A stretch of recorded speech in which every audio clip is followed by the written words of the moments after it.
concert în care tu n-ai să cânti nicio piesă despre băutură. Ai dreptate. Așa e.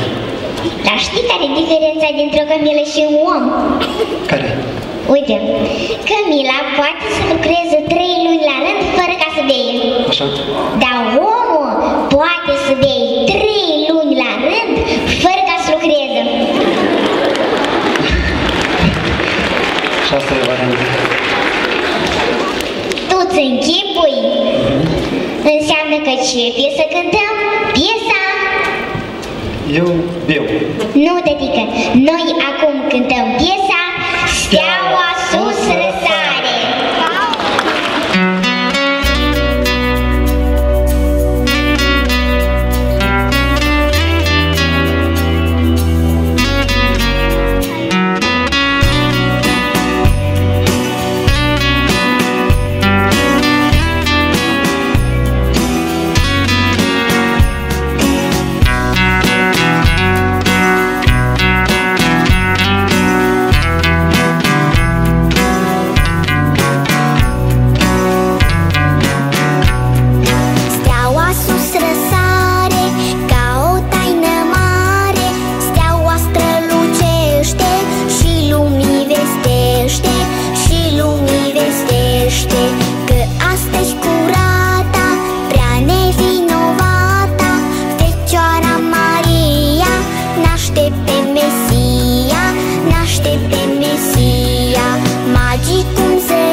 Merci. Merci. Merci.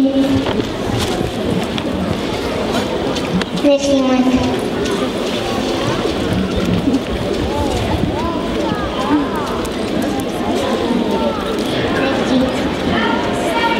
Vă mulțumim mult. Și eu vă mulțumesc.